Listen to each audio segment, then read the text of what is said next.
It's a parade inside my city, yeah. Before I make this video, I just want to make it clear that I don't support Ja Morant's actions. I'm not making no excuses for him.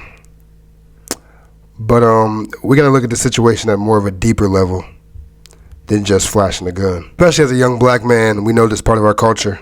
You know, we like guns. We like violence. It is what it is. But it has to be something deeper than that. Keep it real. Let's keep it transparent. Let's talk about it. Well, we seen the incident with Ja Morant on Instagram Live, flashing his gun. His homeboy was recording the car, and then he decides to flash his gun. First and foremost, let me start off by saying Ja's an idiot. No way in hell that you didn't see your man's recording and you just decide to just pull out your gun just for the hell of it. I seen the camera. Ja probably knew it was live too, and he pulled his gun out, and boom, now he's cooked. Now he could be possibly missing the 40 plus games this upcoming season. After the situation came upon, a few days later, he came up with a statement. Here's what he said. I know I've disappointed a lot of people who have supported me. This is a journey and I recognize there is more work to do. My words may not mean much right now, but I take full accountability for my actions. I'm committed to continuing to work on myself. Like, if that wasn't a big load of BS. Like, bro, we done seen you go to counseling. You went to Florida for 90-something hours. You went on live with Jalen Rose to talk about, I'm not a bad guy. National television with Jalen Rose. And now a situation happens again and now you want to apologize again. Like, nah, that's not how it works. Like, yes, apologize, but we got to think deeper than this, man. Something is wrong with you. Something is mentally wrong with you. Is he a thug? I don't know. Is he a gangbanger? I don't know. None of us really knows.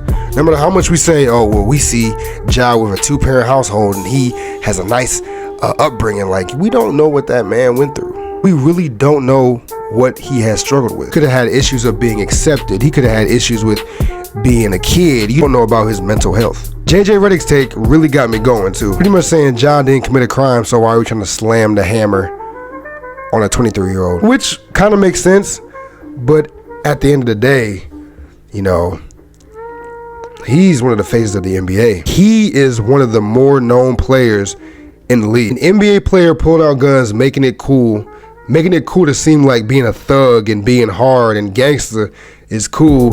Ain't a good look. It's like in our culture. The rappers do it all the time. The rappers flash guns, show drugs, smoke weed, drink, all that stuff. You don't say none of them about anything. But I get it.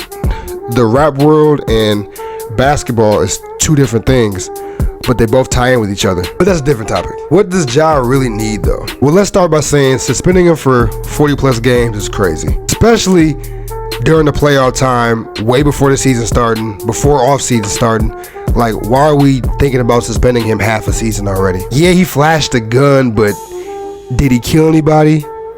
Has he shot somebody? Has he done anything really wrong except flash a gun showing that, you know, he's a thug? I'm not saying he's a thug, but I'm saying that's what it's portraying to see like. I feel like the main thing he needs to really focus on is just getting that friend group away from him. And that's hard too, especially if you raised around that. A lot of people say, oh, well, he has money now. He should be able to find new people and focus on his money and trying to keep his money. Well, like I said again earlier, you don't know what that man's been through. Maybe some of them friends really helped him out through a tough time. Maybe them friends was the only ones that was there for him. Maybe the group that he's around are the people that always had his back. But personally, I just think that he should just find a new friend group. He's a millionaire. He wants to keep a job in the NBA. He needs to change his circle. And these apologies ain't helping. Apologies don't mean nothing. Speaking his words into action. But he is a 23-year-old man who's trying to find himself. 23-year-old black man who's trying to find himself. I don't think people should keep this narrative dragging about he's a thug and he's really, you know, ignorant and a bad guy. I think majority of it just he needs healing and, you know, people to really uplift him and say, hey, you know, this way is not the right way. Because no matter what, no matter if you're a millionaire, if you're broke, if you thousand, it doesn't matter how much money you got. Whatever is in you is in you. And if he feels like he's a thug, he's gonna act like a thug. So regardless of he has money, he should change. Like, yes, he should change, but he needs help. Personally, he just needs to find the right people around him to help him. Punishment should be done, but suspending a man from the NBA because he flashes a gun on Instagram Live is kind of crazy. But let me know what you think in the comments. Should Ja Morant be suspended 40 plus games? Is Ja Morant a bad guy? What's going to help Ja Morant's future as of right now? Let me know in the comments what you think. Thanks for listening.